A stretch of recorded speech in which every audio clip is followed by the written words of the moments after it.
Thank you so much for being here. My name is Matt Storrs. Give it up for yourselves for coming out tonight. We really appreciate it. This is Awkward Teenage Years. I am your guest host this evening. Give it up for Under St. Mark's, Frigid, the Queerly Festival, all of these things. So wonderful to be a part of it. We really appreciate you being here. Let's see, a couple housekeeping things. I know they went over a couple things. If you need to use the bathrooms, right around that corner. I recommend the first bathroom because it has tile on the floor of the Frigid logo. Very cool. Also slightly bigger. And so that's very fun. We also have the bar. If you need to use either of these things here, please try and do it while I'm on stage. After each of our storytellers, I'm going to try and come up and we'll say vamp and give you an opportunity to go use the bathroom or get a drink or whatever it might be. And that will be your opportunity to do it, because if I get distracted, the show gets better. If the storytellers get distracted, they could be thrown off. Distract me is what I'm saying. Fantastic. Wonderful. Let's see here. Give it up for the staff here for helping us put on this show. So wonderful. I am so pleased to be part of this show. I have done it a number of times, and it is always such a delight. Okay. Last time I was here, I did not realize my photo had come up, so I'm like, when is it coming? That's me. Fantastic. Yes. If you don't mind, I'm going to start with a story. Is that all right? Okay. Yeah. Fantastic. So this, my freshman year, the summer after my freshman year of college, I went back to my parents' house and I found the recruitment letters that my parents had lost. I had been playing football all throughout high school, and I had received some attention from scouts, but my parents had conveniently lost those recruitment letters. And I got upset initially because this had been something that I really wanted to do, to play football in college, and now I was 1 year into college without the prospect of doing that. And I remembered, I know it might be surprising to some of you that I played football. I get it. I looked like the type of person that was really pretentious in Quiz Bowl. I get that. I get it. But I was the kid on the team that helped everybody stay on the team, because my first week of classes, I was required to give my coach my class schedule. And then, wouldn't you know it, a couple days later, a couple more football players would transfer into my class. They would be in my group projects where I would do all of the work. I helped a lot of people graduate. But I was also pretty good on the field. In fact, my junior year, we were on our way to the state playoffs, and we had one game left in the season. We were playing the best team in the state, hadn't lost since the prior season, a huge undefeated streak. And we go, and I'm playing, I played offensive tackle and defensive tackle. I went both ways. And later on in life, I would realize that I also tackled people both ways, but in a slightly different context. Great. So I was playing defensive tackle. I was chasing after the opposing team's quarterback, and I'm just feet away from him. If I just dive, I probably could have grabbed him and pulled him down. But out of the corner of my eye, I noticed that the opposing team's running back is just barreling towards me, and he hits me, knocks me into the air, and I fall down and I hit my head. And I immediately pop back up, and I feel like I've been hit by a truck. And I look to the opposing team's sideline, and they're laughing at me. And then they get really excited because they score a touchdown. And so I limp back to my sideline where the athletic trainer meets me and immediately sits me down to have a concussion test. Now we have a concussion protocol. Back then, it was just a series of tests. She shined a light in my eyes, and then she asked me, what is your name? Got that right. Where are we? Got that right. And then she's like, oh, who is the president? And I'm like, well, I know it's George Bush, but I don't know if it's George H.W. Bush or George W. Bush. And frankly, I don't know if I know the difference. And she's like, you have a concussion. And so she took me out of the game. She told my parents what was going on, and we lost that game.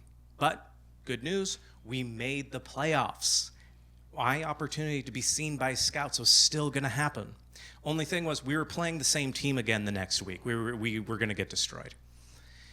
And when I got back to school that next couple days, that Monday, my coaches before school were like, Matt, what did the doctor say?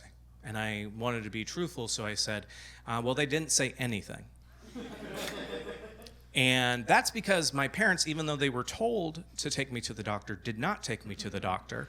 And that's because I have two older brothers, one of which was a boxer, the other one also played football. And so my parents were well versed in what you do with somebody with a concussion. They just went through those protocols, made sure that I was okay. But because I didn't have any of that documentation, they're like, okay, just to be safe, we're going to keep you out of football practice this week. And so I took that to mean I did not need to go to football practice. So I did something that I always wished I could do, and I went and I sat in on the auditions and the rehearsals for the school play. Because it always conflicted with football, I never got the opportunity to do it. And I was like, this is probably what I should be doing. People are so supportive here, it's so nice. And then I get a text message from my friend, and they're like, hey, you're supposed to be at practice.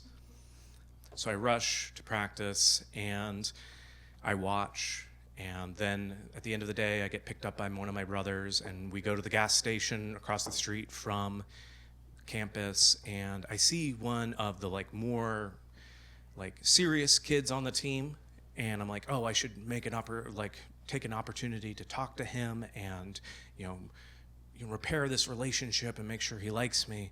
So I go up and I'm like, hey, have you started studying for the SATs? To which he then places a giant rack of beer onto the counter and promptly gets his fake ID taken away. For the rest of the week, I try to avoid him, and then it culminates on Thursday, right before we're about to have the game on Friday. I'm finally back, and I need to dress out, and so he confronts me. I've put on all my pads. He's just in his girdle, and he says, you have faked your concussion, you don't actually support this team, and none of us want you here. And then he punched me. And I realized at that point, I'm like, I'm fully in my pads. I got my helmet here. He's provoked me, he has attacked me, I can do anything and I can get away with it. But instead of doing anything, I hugged him, and I held him close, and I said, we don't have to throw down. We just have to hug each other till the anger goes away. And then I let go, and he punched me 2 more times. Yeah. That sort of conflict resolution wasn't appreciated back then. I also don't think it helped matters that I had my tongue in his ear. But I'm a compassionate person. I didn't actually put my tongue in his ear. Okay. But I'd like to say that experience led me to realize that my senior year, I shouldn't play football. It wasn't for me and everything like that. But a lot of people's grades depended on me. And so I played football that next year. And I will say that summer after my freshman year of college, when I did find those letters that were recruiting me for football, I was upset initially. But ultimately, I was really glad that my parents had lost those. Thank you all very much. I really appreciate it. In between some of our performers tonight, I will give you an update on something that happened with that gentleman, and you're going to love it. Okay. Keep you on the edge of the seat. Fantastic. Folks, are you ready for your first storyteller? Wonderful. Folks, I am so excited to have this individual on our show as one of my good friends, and they were named Time Out New York's LGBTQ Comics of Color to watch out for. I feel like they could have condensed that title. Yeah, like, what are you going to do, Calvin? They've been featured on Netflix, SiriusXM, Risk, Wired Magazine, New York Comedy Festival, San Francisco Sketch Fest, Edinburgh Fringe, and they have an album coming out in September called Disney Single. Folks, please join me in welcoming Calvin Cato, everybody.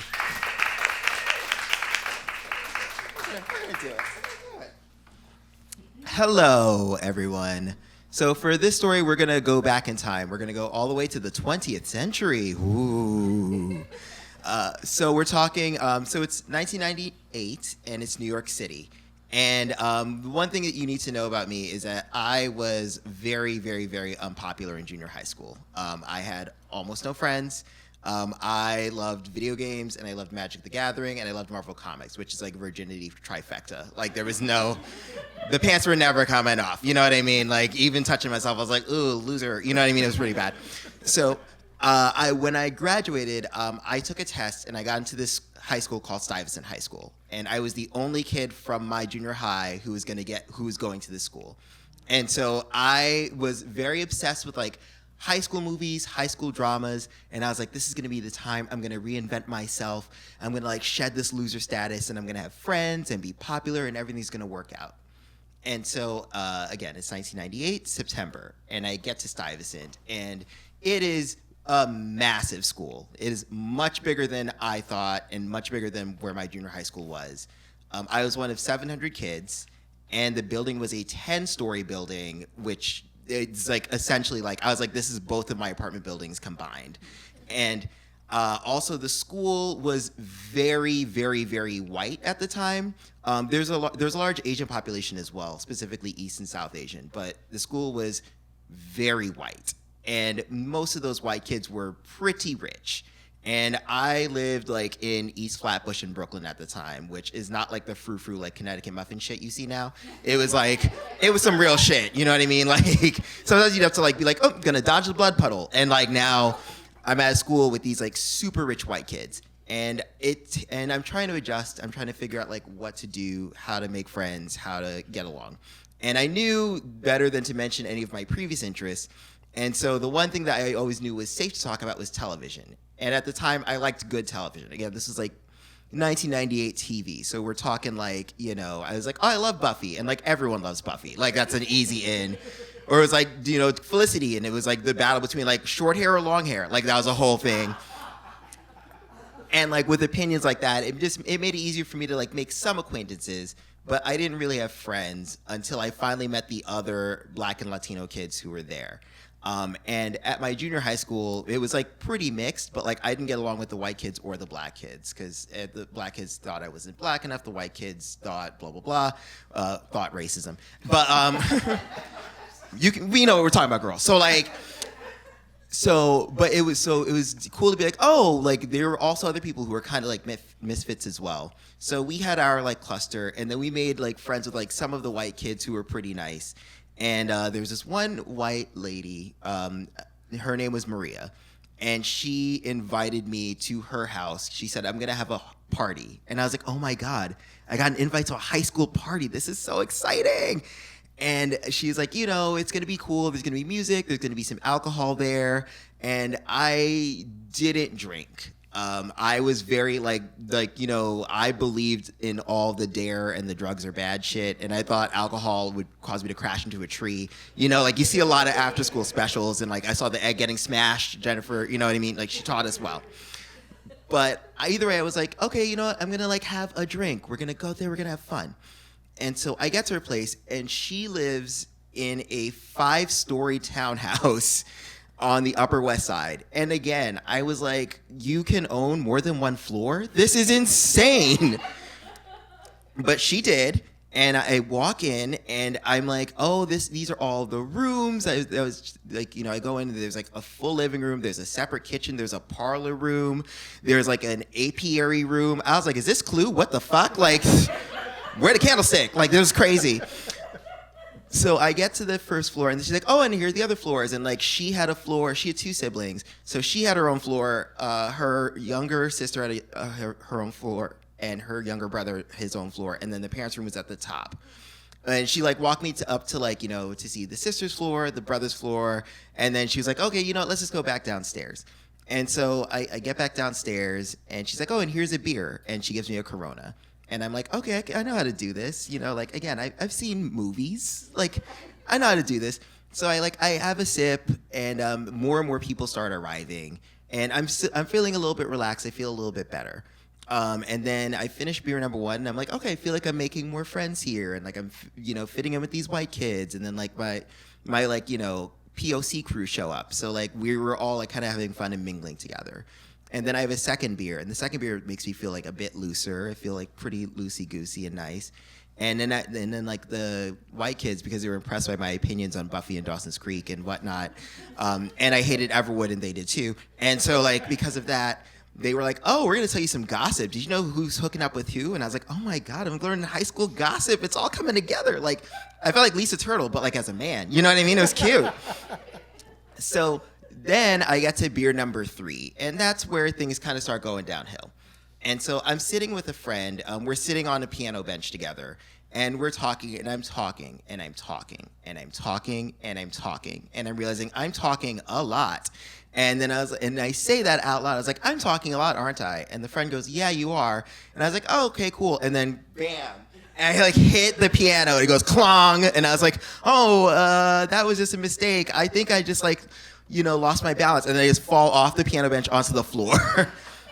And now the friend is like, is everything okay? So she like calls the POC crew, calls Maria over, and they're like, okay, we got to stand you up and like get you together. And I was like, oh, it's going to be fine. Don't worry. Meanwhile, I like fully cannot walk anymore. And then that is where we hear some like rustling from somewhere. And we thought the whole time that Maria's parents were gone. But because it's a 5-story building, the parents were just home. And they didn't know. Because the house is that fucking big that they didn't know that the parents are home. So Maria's like, oh no, like we can't get caught. So like they shuffled me outside. They have to like carry me like Weekend at Bernie style outside. Because I'm like, I have to use the bathroom. And then they have to help me like unzip my pants to pee. And I'm outside peeing now on their stoop, which I'm like, this is not what you do in front of rich people. Like you can't just piss in front of their building that they paid good money for. And the whole time I'm peeing and I'm like, please don't look at my penis. And they're like, we're not going to do that. No one is interested. So as I'm peeing, I see like the light come on the parents' floor, and they're like, "Oh no, like we got to bring you back inside." So they bring me back inside, and I'm being shuffled again through all the rooms like Clue. You know what I mean? It's like parlor room again, and then the apiary room, and then they stick me in the backyard, and they have a friend babysit me for a while. So the friend babysits me, but at this point, the parents have fully come downstairs. So now the party's all scattered. And I've seen this part of the movie where it's like everyone runs, but like I literally can't run because my legs do not work. So I am stuck there. It's me, Maria, the friend is babysitting me, and the POC crew. And we all stick together, and they're like, oh, Calvin has food poisoning. And they're like, bitch. I mean, they say bitch, but their eye said, girl, please. So the parents have to call my parents and be like, oh, Calvin has food poisoning. He's going to stay over here. And they're nice enough to get me a water. They like get me some food. They get me to calm down. They lay me down on the couch. I fall asleep. I wake up the next morning and I feel horrifically embarrassed because I've now like ruined this entire party essentially. And so I leave. I go home. I don't answer. Like some people are trying to call me. I don't even answer the phone. And it's easy because it was a landline back then. So like, you know what I mean? I could just go on AOL and it was like goodbye. So like. So then it gets to Monday, and I'm like dreading going back to school. But I come back, and all these friends are like, hey, are you okay? We were really worried about you. And I was like, yeah, I just felt so shitty and embarrassed. And they're like, why do you feel embarrassed? Like, I've done way worse my first time. Like, it's totally okay. Like, you survived. No one got hurt. You're okay. And it was such a nice feeling to be like, oh, I actually do have friends who care about me and give a shit. And those friends I got to keep for 4 years, and then I got to keep them through college, and it was a beautiful experience, although I have relapsed into playing Magic the Gathering. So that's it. Thank you so much. Keep it going for Calvin, everybody. Absolutely wonderful. Calvin, I have to disagree with you slightly. I think that all of us should go out and piss on rich people's stoops. So... we're, different people. Fantastic. Folks, we're going to keep the show going. We have an absolutely fantastic storyteller coming up next. Parker Sublette is a Brooklyn-based writer, comic, who has performed all across the city, from the Bell House to Broadway. The Broadway? Oh, the Broadway. Well, we could have sold it. She is the host and producer of Wizard Tower Comedy, a fantasy-themed variety show, though she is best known for her invention, the wheel. Folks, give it up for Parker Sublette, everybody. Okay, hello everyone. My name is Parker, and keen-eyed observers will notice that that is not me, but young Sheldon. That is a picture of young Sheldon because I am what the kids call transgender. And so my relationship to pictures of myself when I am younger are something I'm still figuring out. The project of recontextualizing the self is an ongoing and endless one. And it's one that we all deal with no matter who we are. But for me, it has a particular visual, physical element to it. And when it comes to recontextualizing my past, when it comes to the gendered question of, do I view who I was throughout time as a girl, or do I view it as a start-stop, as a boy time and then a girl time?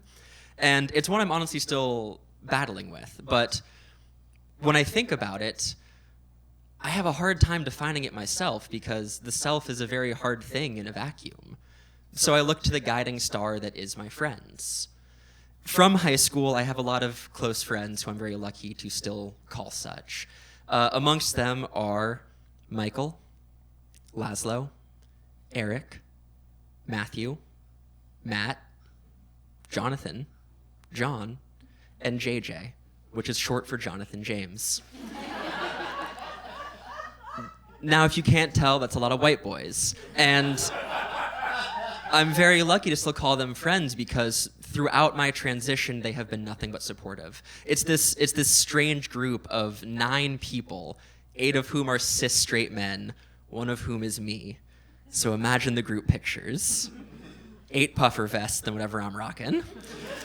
And so I'm really lucky to have these people in my life because I can look to them and be like, hey, what's going on?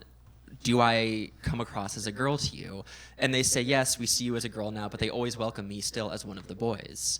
And that's incredible because in high school, we shared so much. I'm from Manhattan Beach, California. It's a small suburb outside LA. We got a Manhattan Beach head in the house? Okay. We'll talk later.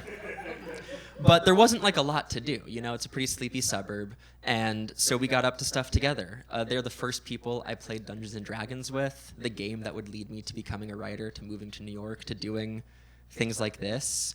They are the first people I ever drank with, the first people I ever traveled out of the country with on a trip to Mexico. And we still keep in touch to the point where we have an email newsletter that all of us use to share life events and updates and pictures and things like that. It's really, really sweet. And it was through this newsletter that I came out to them. First as bisexual, then as non-binary, then as transgender, then as a lesbian. You gotta go through one after the other to really hit the whole, trying to get the whole alphabet in my lifetime. And with each and every update, with each and every change of self, their response was always unequivocally one of welcome. And that was really meaningful to me because I never changed my name in my transition, and so I don't have that stark split in time, that stark then and now. And a story that is entirely unrelated to gender, but one that makes me think so much of that friendship, of what is affectionately called the Well Boys, because that's what our group chat is named, is that in high school, we were all big virgins, again, D&D, and we weren't getting invited to parties, we weren't on the football team, we weren't hugging guys in the locker room telling them it's gonna be okay. We were out night after night putting quesaritos, which is a Taco Bell creation where you wrap a quesadilla around a burrito, in people's mailboxes. It started because one night I was at home playing video games, ignoring their texts, and all of a sudden I heard commotion outside on my lawn. And I went and saw that my friends who were wanting to hang out with me but couldn't get in touch with me had just gotten some Taco Bell up the street and were eating it on my porch. And so, of course, I joined them, and we hung out, and when they left, and I went back inside, went to sleep, woke up the next day, checked the mailbox, there was, in fact, a quesarito in there. And they thought it was very funny, and I thought it was very funny, and then we said, hey, you know what would be even funnier? If we kept doing this to people who are totally uninvolved. my one friend had access to this app because his mom worked for the administration of the school district. And with that app, we were able to access the addresses of all the people in our grade. And so systematically, for a series of months, one night per week, 9 of us would load up into 2 different cars, 5 and 4, and we would put quesaritos in people's mailboxes. We would attach to those strange packages cryptic, limerick-based notes, and we would sign them the Banditos Quesaritos. We did this for 7 months. Every Thursday for 7 months. My friend Jonathan's mom footed the whole bill. She was rich. It was fine. But it got to the point where we became a mystery in our school. We would go to class and we would hear people saying, "Yo, dude, I got Rito'd last night. Do you know who's doing it? No, I think it's the cross-country team." Someone else chimes in, "No, I think it's the debate team." No one was any the wiser that it was us. And so time went on. We kept putting these beautiful, delicious concoctions in people's mailboxes. And we decided that it was time for a swan song, for an end to this grand journey. And it was right around Christmas break that we decided this. So we all gathered together in my friend's garage. 9 friends, 25 quesaritos, wrapping paper, Sharpies. A production line started. We meticulously, beautifully wrapped each and every one of those quesaritos in a box that then on the top said, "To recipient from your favorite relative. Do not open until Christmas." Some of you are ahead of me. And so then we went and we dropped these boxes on people's porches, and then we waited. It was 2 weeks before Christmas that we did this, and we would not see the fruits of our labor bear until the new year. But when we did, we learned that at least 15 people had taken these packages into their home, placed them lovingly under the tree that they share with their family, and patiently waited until Christmas morn to open them, at which point they were greeted with what I can only assume is a rancid smell and a very weird note. We never revealed ourselves. We never told anyone who we were. We made them all live in wonder and mystery for the rest of their lives. And when I think of that story, when I think of that time of us in that basement, wrapping those packages, writing this really, I wish I had access to the note. They were very strange. My friend Eric was a very talented writer, and they always rhymed. I think not of 9 boys. I think the gender wasn't related to it at all. I think of 9 friends who had nothing better to do. And so when I do ask the question of my past, was I always a girl? Was I sometimes a boy? Did I live in between for a while? I come to the conclusion that it doesn't really matter because I was loved the whole way along. And I still have those people in my life today. Thank you all very much. Give it up for Matt.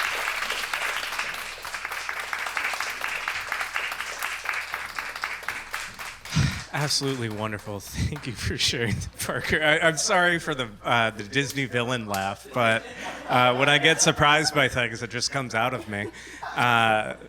It is a delight. Good job, person that went to the bathroom. You did the right thing. It's perfect. So you referenced the gentleman from my story, so I think it's a good time for me to vamp and give you a little update on what has happened and transpired with that gentleman since that story I told up front. A couple years ago, as you do, I was on Facebook and I got a DM from somebody I hadn't spoken to in a long time. It was this guy. And he had recently come out. And he was interested in hooking up with me. And I politely declined because I don't need that in my life. That is That sounds so messy. I can't do that. And I go to therapy and I pay a copay and everything like that, but I don't feel like I have enough money to effectively unpack that. I feel like that was the only time somebody ever hugged him, and he's like, I got to reconnect with that. A little sad, I agree. But fantastic. Okay, good deal. They flushed, if you didn't hear. So my timing is impeccable. Fantastic. Give it up for Awkward Teenagers. They've been doing this show for 5 years now, or 7 years. 7 years they've been doing this show. They did it all throughout the pandemic. They've had some absolutely unbelievable people on the show, including your next performer. Folks, Shawn Musgrave is a lawyer and journalist whose stories have appeared on Story Collider. He lives in Harlem, where he is slowly learning to knit. Folks, give it up for Shawn Musgrave, everybody.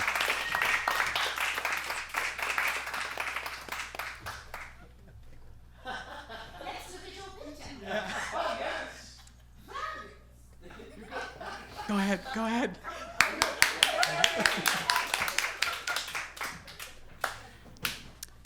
All right. It's July 2008. I am 18 years old, and I'm standing at the edge of a cliff, looking down. It's the summer after I graduated from high school, and in a few weeks, I'll go away for my college orientation in Boston. But this is summer in Tucson, Arizona, where I grew up. Tucson, thank you. And summer in Tucson means two things. First, it is scorching hot, like 90 degrees plus absolutely every single day, but a dry heat, we would say, which means that a disgusting heat wave like now just like absolutely kills me. But like 90, 100, 110, we wouldn't bat an eye at that in Tucson. The second thing that summer in southern Arizona means is monsoons. So it would be bone dry in Tucson most of the year. But when monsoon season started, like a few times a week in the afternoon, out of nowhere, we would have these just massive, incredible thunderstorms. The mountains around Tucson would just be lit up with these incredible lightning shows, and there would be these downpours that would fill up all the dry creek beds and create like magical little waterfalls in the foothills around Tucson and little swimming holes. It was a really incredible season. And so one of my favorite things to do, one of my favorite places to go after a big thunderstorm was a place called Romero Canyon in the Catalina Mountains outside Tucson. It was about a 2-hour hike from the trailhead to the pools. So during the summer, my friends and I would get up super early, get an early start on the hike. Hopefully, by the time we get there, it'd be like 90, 95 instead of like 100 or 110. It'd be this like 2-hour hike, no clouds, no shade, just like 2 hours of walking on trails that are just like cactus and boulders. And then you would come over this hill, and after a big thunderstorm, there would be this literal desert oasis awaiting you at the end of this hike. And nothing feels better after a long hike than like peeling off your gross, like sweaty shirt and like your hat and kicking off your socks and just like going into this oasis, like just sitting there and cooling off until you're ready to leave and go back. The pool that we hiked to on this particular day was kind of surrounded on a couple sides by cliffs and some boulders. And so the daredevils, the shithead teenage boys would climb up onto a boulder and jump off. But I was not a daredevil. I was very much, and still am to this day, like pretty risk-averse scaredy cat. I did not like heights. I did not like danger. I did not like doing basically anything involving risk. When I first was learning to swim, I got like rite of passage in Tucson, was getting swimming lessons, and I hugged the side of the pool. Like the swim instructor had to peel me off and just like gradually introduce me to the concept of like floating, and that I wouldn't sink to the bottom and drown. Every developmental milestone basically that involved like danger of any kind, my parents had to bully me into. We went on this roller coaster trip when I was like 10 or 11, and in retrospect, I think it was mostly my parents being like, "We need to get him to do something fun." Like we drove all the way to California to like go to like all the different like theme park, Disneyland, a couple of different ones. It must have been so expensive in retrospect, and I think it was like therapy instead of therapy because it was the early aughts. And I would not go. I wouldn't go on a roller coaster. Finally, my dad was just like, "We will stand in this line until you go on a roller coaster." And I finally did. I hated it. But like this was the type of kid that I was. And so when we went to Romero Pools, like I was with my friends. Like it wasn't going to look like total chicken shit, but I was not going to like do backflips or something crazy. Like I was going to pick the lowest possible boulder that I could jump off onto, do it, we're done. That's it. We can go home. And that's how it was going, basically. Like my friends, I grew up, I had a couple of different friend groups growing up that I kept meticulously separate. I had like my theater friends, and then I had my church friends. And for some reason, my church friends were like performatively very like macho and masculine, and like made me like go like paintballing and all this shit that I absolutely hated doing, but they were the ones who like liked hiking. And so I went hiking with them. And so they were kind of like goofing around, going to like higher and higher ledges and jumping off, but like no way in hell was anyone gonna like jump off like the cliff at the very top. Like not even they were going to do that. Until we were packing up, getting ready to start the 2-hour hike back to our cars, when we heard them. Coming over the hill were these like feral junior high boys with like no adult supervision whatsoever. They were just like screeching over the hill, making all this noise, and they come barreling through, and they climb immediately up to the top of the cliff. They don't bother with the lower ones. Like they're going all the way to the top, and they just jump off over and over again. No hesitation whatsoever. And they just do it over and over and over again. They're splashing us. They don't even register our existence. Like we do not matter to them. And if you've ever seen like a group of like 18 and 19-year-old boys just sitting there being like thoroughly emasculated by someone like younger and scrawnier than them, we were just sitting there and we were like, fuck, like we can't go home. We also have to jump off the top of this cliff now because these 12-year-olds did. And to get up there to the top of this cliff is probably like 40 or 50 feet, which again, like if anybody did like high dive or something like that, fine, whatever. But this was just out in the middle of nowhere, this pool, who knows how deep it is. Like there's no markings on the side of the cliff face to tell you how deep it is. Like my risk aversion is just going nuts as we are climbing to the top of this cliff, because you just have to go up there without your shoes. You're just like climbing up these hot, scalding rocks, trying not to burn your feet and trying to get up to the very top. And I get up there and I realize the only way that I am getting off this cliff is jumping down. Like there's no way that it's going to be so much more dangerous for me to climb down than for me to just do it. Just like get off the cliff and into the water. So I make my friends go first. I'm like in line, and then I'm like, no, like you go first, until I am the only one left at the top of this cliff. My friends are sitting down in the pool. They're just like sweating their asses off, cannot wait to leave. The 12-year-olds are still sitting there waiting to see if I'm actually going to do it. And I have gone through in my mind like everything that can possibly go wrong. Like defying the laws of physics, I could just like overshoot and like hit the other side of the cliff. I could like bash my head in. Like I've gone through every single scenario, and I'm just like, you know what? I've made peace with it. this is the only way that this is happening. The only way that I'm going home is if I jump. So I take a step back and I jump off. And as I'm in the air in that split second, I realize I have not actually factored in everything that can possibly go wrong. Somehow, and I still don't understand exactly how this happened, but as I am going down, and again, it was like 40 feet. It must have taken like half a second. As I'm going, I realize, I'm rotating. And I am just staring straight at the water, just entirely horizontal. And I hit.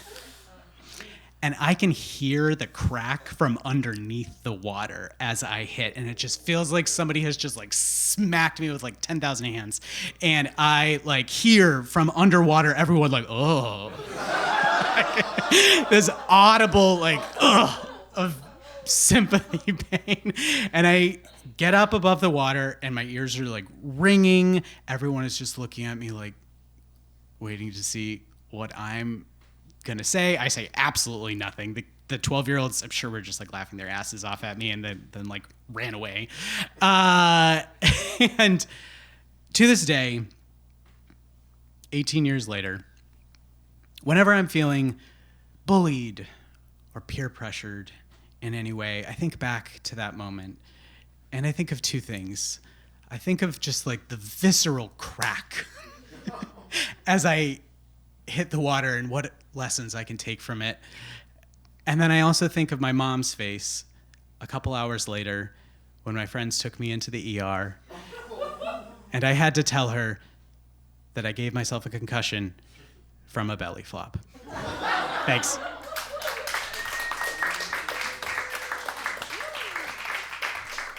Keep it going for Shawn, everybody. Absolutely delightful. I am also from Arizona. I'm from Phoenix. So both the Arizona people got concussions in the story tonight. You know, anecdotally, it's not looking good for Arizona. Fantastic. Oh, yeah. I do not have a concussion. Oh, well, yet you got time. Please be careful. It's not fun, despite all the things. Folks, we are at our final storyteller of the evening, but before we get to them, we are always looking for new stories here at Awkward Teenage Years. I know that I have been inspired by many of these stories, and I'm like, oh my God, yeah, I've almost drowned 7 times. Like, I could, most of them during my teenage years, I could probably do another story about all the times I almost drowned. And maybe you also have a story that has been inspired tonight, or maybe there's something that you've always wanted to share from your teenage years, and this is the best place to do it. I can speak from my own experience. And so if you would like to pitch the show, there is, fantastic, great. So there is the email address. They're on all of the socials. Reach out and they will work with you to make your story better. They will give you the space to make your creativity come to life. And I can personally attest that it is one of the best experiences you will have. So I highly encourage you all to do it. So please pitch them. Fantastic. Folks, and with that, we are at our final storyteller of the evening. And folks, Valarie is a Moth Grand Slam winner who recently had her second story air on the Moth Radio Hour. Most recently, she performed at Joe's Pub. She's a Pisces that most think is a Leo. Having met her, I also agree. Folks, please join me in welcoming Valarie Walker, everyone.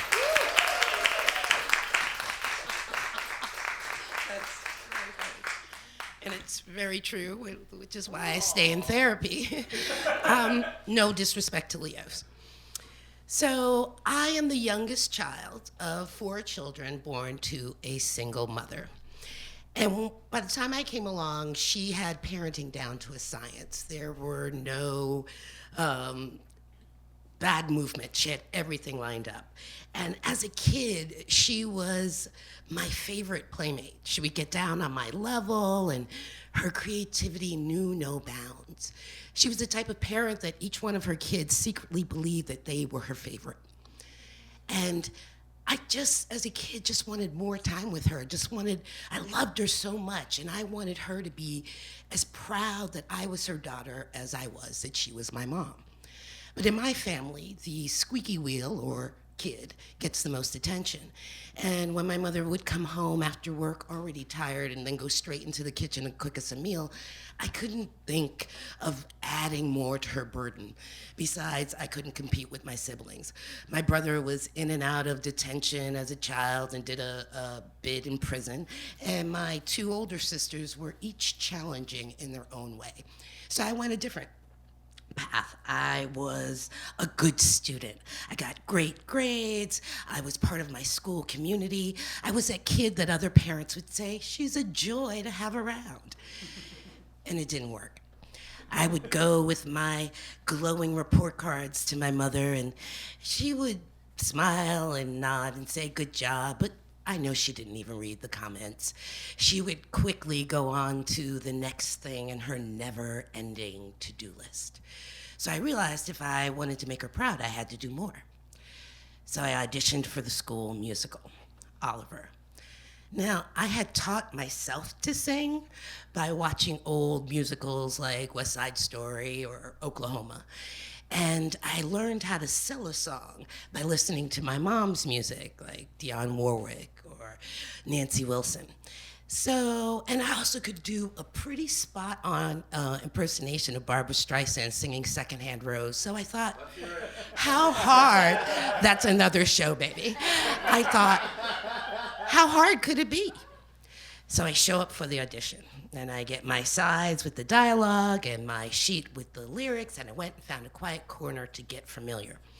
And then when they called my name, I walked onto the stage, and I saw a sea of other students, most of whom I knew by name, and I felt incredibly uncomfortable. I felt super vulnerable, and vulnerability was something I had worked very hard never to feel within my school environment. I can just say it's hard to compete as a black kid against white kids in a predominantly white setting. It felt like I wanted something that I wasn't even sure was my right to want. But my mother had raised me right, and she said, as a black girl, you will be watched. You have control over what people see. So I threw my shoulders back, stood as tall as I could, and I attacked that dialogue. I even came up with what I thought was a Cockney accent, governor. When it came to the song, because I had no expectations and didn't really know the stakes in the game, I sang that song like I would have in my living room. I played with some of the students near the stage. In my head, I was already in a wench's outfit in a tavern serving beer to the customers until some loud, errant noise, somebody coughing, moving in their seat broke the spell. And I ended on a note that I'm pretty sure was flat. And as I left the auditorium, I tried not to make eye contact because my cheeks were burning with black girl embarrassment, which luckily may or may not be perceptible to the naked eye. And then, thank you for that, black man. So then I left, and I just regretted even trying. So the next day, I was a little bit surprised that when I looked at the casting list, I was cast as the female lead, Nancy. And I was more than a little bit surprised because also this other girl had auditioned for the role, but she was a school darling. She was super pretty, very smart, super well liked, and when she opened up her mouth to sing, she sounded like the entire cast of Annie. And I just didn't, and I wasn't. But she got cast as the Artful Dodger, and she slayed that part. So now began a month of rehearsing, learning my lines, my choreography. I would practice singing at home until my family yelled, "Shut the fuck up!" And I would stop practicing at home. Now, my character Nancy had this big solo, this song about yearning for her man to love her right, even though she can't quite quit him, a classic. And at the tender age of 13, I couldn't relate to the song, but I did know what it was like to yearn. And so I put as much into the song as possible. However, at the end, it ends in it's 3 notes that ascend each time. It felt like there was an octave of space in between, even though I didn't even know what an octave of space in between meant. It just was really high. And I was scared of those notes. And even when I tried it at home, nothing would come out when I got to that part but air. So the musical director worked with me on solo, and he pushed me vocally and emotionally. I remember one rehearsal, I'm singing the song about halfway through, and he came up to me and he placed his hands on both sides of my face. And he stared into my eyes, but it felt like he was boring into my soul. And he demanded excellence. And he wasn't mean about it. He was gentle, but he was firm. And when I got to that part, those notes came flying out of my mouth. And then he took his hands away and he made me do it again and again and again until he knew that I knew that I could do it. Now I'm ready for my close-up. Now, I remind you that this was a middle school production, so you would be correct in assuming that it was not very good, because we were not very good. However, the leads, Oliver, Fagin, the Artful Dart, slayed. The first half of the play goes really quickly with a super responsive audience of parents, siblings, and other students. And above everyone, I can hear the timbre of my mother's laugh in the audience. And it just was driving me to do and be the best that I could be. Then it came time for my solo. I'm in front of the red curtain by myself, and I was instructed as choreography to move as I felt it. I'm standing in complete costume with a shawl on, but I have never felt so naked in my life. But before self-doubt could really take hold, I heard the familiar intro to the song. That was my song, and that I knew how to sing, and so I sang that song. Thank you. Those last notes flew high, loud, perfectly where they needed to be. I even kept that last note a little longer and ended on some Barbra Streisand vibrato. You're welcome. And then I realized after the piano music ended that the audience was quiet. You could hear a pin drop.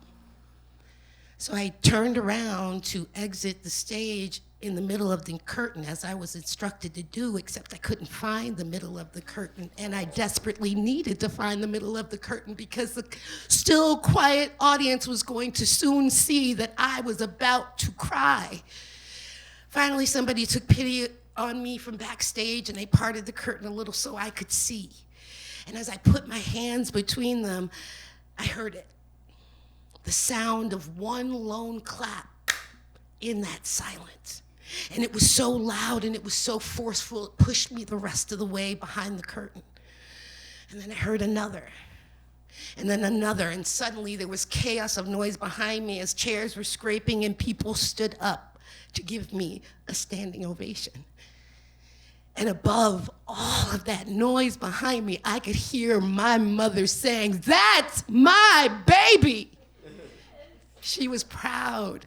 There was no denying what this feeling was.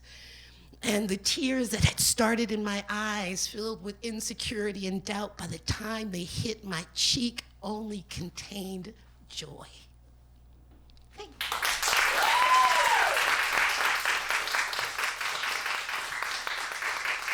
Thank you, Valarie, for sharing that story. Earlier in the week, I heard a draft of that story and I cried. I cried more just now. So that's one of the wonderful things about Awkward Teenage Years. If you enjoyed the stories you saw tonight and you're like, oh, I would love to see that story again, or maybe I want to see one of the 50 shows that they have done in these 7 years, all of them are available online for you to check out. So I very much encourage you to do that. Folks, that is the end of our show, though. Give it up for all the storytellers you've seen this evening. Give it up for the staff for helping us out. Under St. Mark's, the Queerly Festival, unbelievable. Give it up for Will, for the usual host of the show. Folks, my name is Matt Storrs. If you enjoyed yourself, please do come again. We would love to see you again. If you have a story in mind, please pitch. We'd love to hear your story. I can't wait to hear your stories. And if you don't mind, there is another show starting in just about 30 minutes, so we do need to scuffle? Skedaddle, one of those S words, up the stairs. You can come and talk to the storytellers outside, and we really appreciate you. Thank you so much. Have a great rest of your night.